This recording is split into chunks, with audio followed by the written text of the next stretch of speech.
Hello everyone, चलिए शुरू करते हैं आरसीसी का आगे का पार्ट। पिछले वीडियो में देखे थे स्ट्रेस डिस्ट्रीब्यूशन जो डायरेक्ट लोड के कारण हो रहा था, और देखे थे हम इक्विवेलेंट एरिया।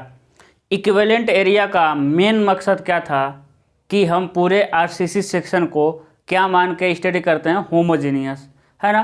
तो स्टील के क्षेत्रफल में स्टील के क्षेत्रफल में यम से गुणा करके हम किसके समतुल्य कंक्रीट के क्षेत्रफल के इक्विवेलेंट किए थे ना, और ये सब काम किए थे। आज हम पढ़ेंगे कुछ बेसिक डिफिनीशन। क्या पढ़ना हमको? बेसिक डिफिनीशन, ठीक है। अब समझिएगा, ये हो गया आपका बीम, ये हो गया आपका सिंपली सपोर्टेड बीम, है ना। देखिए ये हो गया आपका बीम, ठीक है। बीम के अंदर ये हो गया छड़, ठीक है ना। अब छड़ सिर्फ कहाँ डाल रहे हैं हम? छड़ को सिर्फ नीचे डाल रहे हैं। तो ये हो गया आपका कौन सा छड़ हो गया? Singly reinforce concrete beam. अब समझिएगा, ये रहा बीम की चौड़ाई और ये रहा बीम की गहराई। इसको जब हम इधर से देखेंगे तो क्या मिलेगा? क्रॉस सेक्शन मिलेगा, यानी बीम की ये मिलेगा चौड़ाई और क्या मिलेगा? बीम की गहराई, है ना, क्रॉस सेक्शन एरिया, ठीक है। हाँ देखिए, ये रहा बीम की चौड़ाई, ये रहा बीम की गहराई, कैपिटल डी। इसमें नीचे क्या दिखेगा? साइड से देखेंगे तो छड़ दिखाई देगा। तो ये हो गया आपका रीइंफोर्समेंट, और एकदम ऊपर से लेके छड़ के केंद्र तक की दूरी को होता है आपका स्मॉल डी, और ये वाला होता है आपका इफेक्टिव कवर, है ना। तो कुछ बेसिक डिफिनीशन में पहला हम समझेंगे टोटल डेप्थ। क्या समझेंगे? टोटल डेप्थ यानी कुल गहराई। तो देखिएगा, बीच में कहीं ना कहीं क्या रहेगा आपका? एक न्यूट्रल एक्सिस रहेगा, जहाँ पर प्रतिबल और विकृति क्या होता है आपका? शून्य होता है। टोटल डेप्थ यानी कुल गहराई, इसे हम कैपिटल डी से प्रदर्शित करते हैं, है ना। न्यूट्रल एक्सिस के ऊपर आपका होता है कंप्रेशन जोन और नीचे होता है आपका टेंशन जोन, है ना, या फिर टेंसाइल जोन। तो क्या है कि कंप्रेशन जोन के सबसे बाहरी सिरे और टेंशन जोन के सबसे बाहरी सिरे के बीच की दूरी को क्या कहते हैं? कुल गहराई, है ना। देखिए, कंप्रेशन जोन के सबसे बाहरी सिरा और टेंसाइल जोन के सबसे बाहरी सिरे के बीच की दूरी को क्या कहते हैं? Total depth. दूसरा मेरा आता है आपका इफेक्टिव डेप्थ।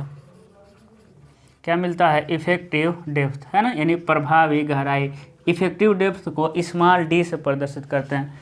तो संपीड़न यानी कंप्रेशन जोन के सबसे बाहरी सिरे से लेकर छड़ के केंद्र तक की दूरी को क्या कहते हैं? इफेक्टिव डेप्थ, यानी capital D minus effective cover, इसी मतलब इफेक्टिव कवर।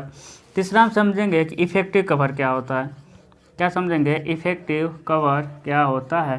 तो इस इफेक्टिव कवर को इसी से हम दिखाते हैं, इसको कोई मतलब नहीं है, इफेक्टिव कवर को किसी सिंबल से नहीं दिखाते हैं। इफेक्टिव कवर क्या है? ए प्रभावी डेप्थ समझ आया। इफेक्टिव डेप्थ कंप्रेशन के सबसे ऊपरी सिरे से लेकर छड़ के केंद्र तक की दूरी को क्या कहते हैं? Effective depth. टेंशन के सबसे निचले सिरे से लेकर छड़ के केंद्र तक की दूरी को क्या कहते हैं? Effective cover. यहाँ से लेके ए वाला दूरी, ए क्या हो जाएगा आपका? इफेक्टिव कवर हो जाएगा, है ना। उसके बाद समझिएगा, अगला आता है आपका क्लियर कवर, यानी शुद्ध दूरी। कवर मतलब आवरण, शुद्ध आवरण। तो क्लियर कवर क्या है कि टेंशन के सबसे निचले सिरे से लेके, या फिर कह सकते हैं बीम के निचले सिरे से लेके छड़ के निचले सिरे तक की दूरी को क्या कहते हैं हम लोग? ए वाला दूरी। छड़ के केंद्र तक चले जाएंगे तो इफेक्टिव कवर, और छड़ के नीचे तक ही रहेंगे तो हम कहेंगे इसे क्लियर कवर, है ना। क्या कहेंगे इसे हम? Clear cover. उसके बाद अगला आता है आपका area of tensile reinforcement. Area of tensile reinforcement, इसे हम AST से दिखाते हैं। ए मतलब एरिया, यस मतलब स्टील और टी मतलब tension. Area of tensile reinforcement, है ना। तो सिंगली रेनफोर्स कंक्रीट बीम के टेंशन जोन में डाले गए मुख्य छड़ों के क्षेत्रफल को क्या कहते हैं? टेंसाइल बार का क्षेत्रफल। इसे हम कैसे दिखाते हैं? n गुणे π/4 फाई का स्क्वायर। n क्या है? नंबर ऑफ रेनफोर्समेंट या फिर नंबर ऑफ बार।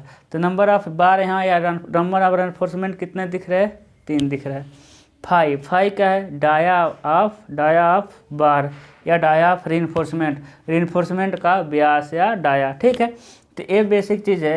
अब देखिए, न्यूट्रल एक्सिस क्या है? जहाँ प्रतिबल विकृति या तनन बल या संपीड़न बल क्या होता है? शून्य होता है। ये बेसिक चीज़ था, ये आपको जानना चाहिए क्योंकि आगे हम सारी चीज़ इसी का स्टडी करेंगे कि क्लियर कवर क्या है, इफेक्टिव कवर क्या है, फाई क्या है, एरिया ऑफ टेंसाइल एनफोर्समेंट क्या है। तो चलिए अब हम आगे पढ़ेंगे अपना most important topic stress strain curve of cross section of beam, है ना। क्या पढ़ेंगे? Stress strain curve of cross section of beam, है ना। अब आपको क्रॉस सेक्शन समझ आ गया। अब देखिए ये हो गया आपका बीम की चौड़ाई, बीम की कुल गहराई, है कि नहीं। देखिए अब आप क्रॉस सेक्शन समझ पाएंगे। ये हो गया आपका क्रॉस सेक्शन, है ना। इसमें क्या हो गया? छड़ हो गया। सबसे ऊपर से लेके देखिए सबसे ऊपर से लेके सबसे नीचे तक की दूरी को कुल गहराई कहते हैं। सबसे ऊपर से लेके छड़ तक की दूरी को हम लोग प्रभावी गहराई कहते हैं। दिख रहा होगा ना। उसके बाद क्या होगा? ये हो गया आपका AST area of tensile enforcement. बीच में मिल जाएगा आपको क्या? Neutral axis. बीच मतलब इसके कहीं ना कहीं बीच में, एकदम मिडिल में नहीं, इसके मध्य में कहीं ना कहीं आपको न्यूट्रल एक्सिस मिलेगा। ये मिल जाएगा बीम की चौड़ाई। अब समझिएगा, हम जानते हैं कि एजम्पशन के अनुसार, कि अब एजम्पशन हम पढ़ाए थे ना, यदि कोई बीम नमन से पहले समतल है तो नमन के बाद भी क्या रहता है? समतल रहता है।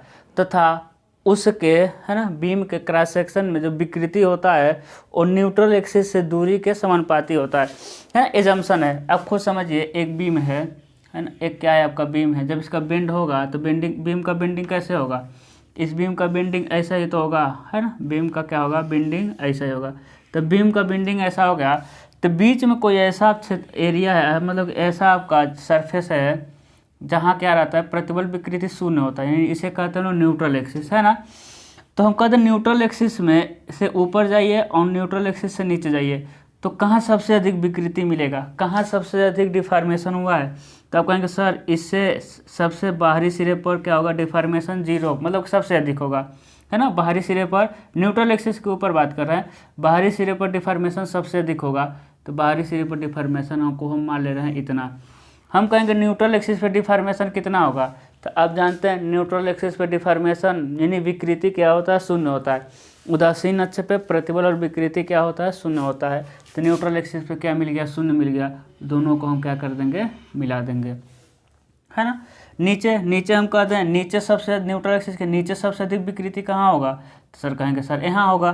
तो यहाँ होगा सबसे अधिक विकृति, है ना। और न्यूट्रल एक्सिस पे 0, तो मिला दिए। लेकिन ये अलग अलग क्यों गया? एक इस साइड में गया, एक इस साइड में। इसका मतलब है कि इन दोनों का नेचर क्या है? जो विकृति हुई है ना। यही हो गया आपका स्ट्रेन डायग्राम। क्या हो गया आपका? स्ट्रेन डायग्राम, है ना। तो इसका मतलब हुआ कि जो डिफॉर्मेशन हुआ है, जो विकृति हुआ है, वो अलग अलग नेचर का है। जो ऊपर का विकृति है वो आपका है कंक्रीट में, जो है कंप्रेशन के, ई मतलब विकृति, सी मतलब कंक्रीट में, यानी एक कंप्रेशन का विकृति है ना। और नीचे क्या है? टेंशन का विकृति। इसे हम कहते हैं ES। ई मतलब विकृति, यस मतलब स्टील का विकृति, है ना। तो दोनों क्या होता है आपका? त्रिभुजाकार। स्ट्रेन डायग्राम यानी विकृति या रेख किसी बीम के क्रॉस सेक्शन का कैसे मिलता है? त्रिभुजाकार मिलता है। क्योंकि न्यूट्रल एक्सिस से जैसे जैसे ऊपर जाएंगे विकृति का मान क्या होता जाएगा? बढ़ता जाएगा। ए वाला विकृति किस नेचर का है? कंप्रेशन का विकृति। नीचे आएंगे तो विकृति का मान न्यूट्रल एक्सिस से नीचे भी क्या होता जाएगा? बढ़ता जाएगा। लेकिन ए वाला विकृति किस नेचर का है आपका? टेंसाइल नेचर का, है ना। इसलिए आपका एक इधर बनता है और एक क्या बनता है? उधर बनता है। अब समझिएगा, एक आप पढ़े होंगे हुक का नियम, है ना। हुक का नियम, हुक सलाह, हुक का नियम। हुक का नियम में क्या पढ़े होंगे? जो प्रतिबल होता है वो समानुपाती होता है विकृति के, है ना। यानी जैसे जैसे विकृति बढ़ेगा वैसे वैसे क्या मेरा बढ़ेगा? प्रतिबल बढ़ेगा, है ना। तो हम प्रतिबल आरेख पढ़ेंगे कैसे? देखिए न्यूट्रल एक्सिस है, जैसे जैसे प्रतिबल बढ़ा है, जैसे जैसे विकृति बढ़ा है वैसे वैसे क्या बढ़ जाएगा? आपका प्रतिबल बढ़ जाएगा, है ना।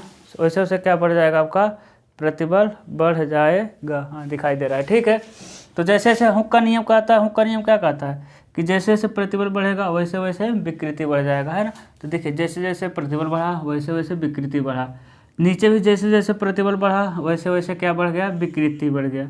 लेकिन एक बात याद रखिएगा, क्या याद रखना है आपको? फिर एजम्पशन में हम आपको लेकर चले जाएंगे स्ट्रेस डायग्राम, है ना। फिर हम आपको एजम्पशन में लेके जा रहे हैं। अब बताइए एजम्पशन क्या कहता है। एजम्पशन कहता है, इसलिए हम सबसे पहले एजम्पशन पढ़ा जाता है आरसीसी में। एजम्पशन क्या कहता है कि सभी तनन बलें स्टील वहन करेंगी तथा कंक्रीट को तनन बल से मुक्त माना गया है ना। एजम्पशन में है ना। अब समझिएगा नीचे पूरा कौन सा जोन आता है आपका, टेंसाइल जोन। टेंसाइल जोन में कंक्रीट तो है, लेकिन हम ये मान के चलेंगे कि टेंसाइल जोन का कंक्रीट कोई फोर्स नहीं ले रहा है, तो पूरा का पूरा फोर्स कौन लेगा, आपका स्टील होगा। तो नीचे आपका इस तरह डायग्राम नहीं बनता है ना। नीचे डायरेक्ट पूरा लोड किस पे लगेगा, देखिए इस पे लगेगा। हम ये बना दे रहे हैं, पूरा नीचे का लोड कहाँ कार्य करेगा, कहाँ कार्य करेगा, इस पे कार्य करेगा, ठीक है ना। इस पे कार्य करिए किया। अब इतना आपके जानकारी के लिए बना रहे थे कि इसके सेंटर पे, एकदम सेंटर पे लेके जाएंगे, लेकिन ये आपको नहीं बनाना है, ठीक है। छड़ के पूरा प्रतिबल कहाँ काम किया, छड़ के केंद्र पे, ठीक है।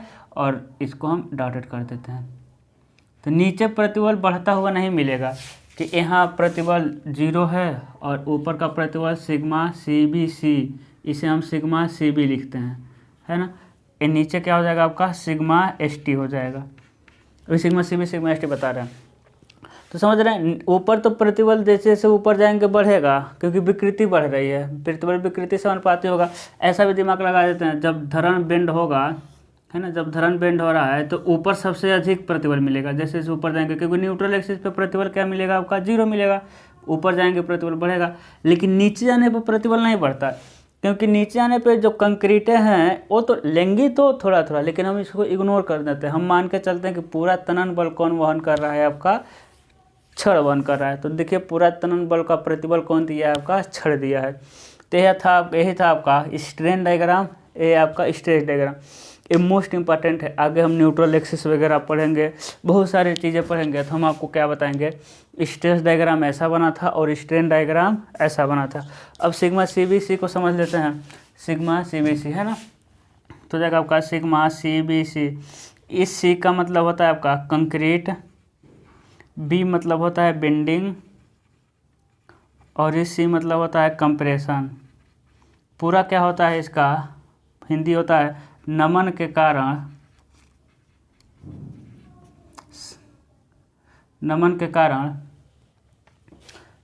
कंक्रीट में उत्पन्न अनुगेय मतलब परिमिसिबल, अनुगेय संपीड़न प्रतिबल, है ना। दूसरा क्या है आपका सिग्मा ST, दिखाई दे रहा है आपका सिग्मा ST, पता नहीं दिखाई देगा, हाँ यहाँ लिख दे रहा है सिग्मा ST। S मतलब क्या है आपका स्टील, और T मतलब क्या है टेंशन, है ना। तो क्या हो जाएगा आपका नमन के कारण इस्पात यानी स्टील में उत्पन्न अनुगेय तनन प्रतिबल, ठीक है। तो ये आपका टॉपिक था। देखिए अभी ना आरसीसी क्या है ना, आरसीसी हम बार बार कहते हैं बहुत डेंजरस सब्जेक्ट है, ठीक है। हाँ ये डेंजरस है। तो अभी आप एक एक टॉपिक को हम रोज़ अभी थोड़ा थोड़ा पढ़ा रहे हैं, क्योंकि अभी जब आप इससे घुल मिल जाएंगे सारी चीज़ें आपको समझ आने लगेगा, है ना। सारी चीज़ें आपको समझ आने लगेगा। हमको कोई सिंबल लिखते ही आप समझ जाएंगे ये चीज़ है। उसके बाद हम 1-1 घंटे का लेक्चर लेंगे, जब उसमें घुस जाएंगे आप अच्छे से सारी चीज़ें समझ जाएंगे। अभी आप आराम से वीडियो देखिए, छोटे छोटे, है ना, छोटे छोटे वीडियो आएंगे, एक दिन में 1 टॉपिक 2 टॉपिक। जब पूरा घुल मिल जाएंगे तब हम बड़े बड़े लेक्चर आएंगे, डोंट वरी। जैसे देखेंगे फाइनल ईयर का हम 1 घंटे का 1.5 घंटे का लेक्चर लेके आते हैं, वैसा लेक्चर आएंगे। और बस आप लोग अच्छे समझिए, नोट्स का टेंशन मत करिए, नोट्स मेरे पास है, हम उसको प्रोवाइड कर देंगे, ठीक है। तो आज के लिए बस इतना ही। Good luck.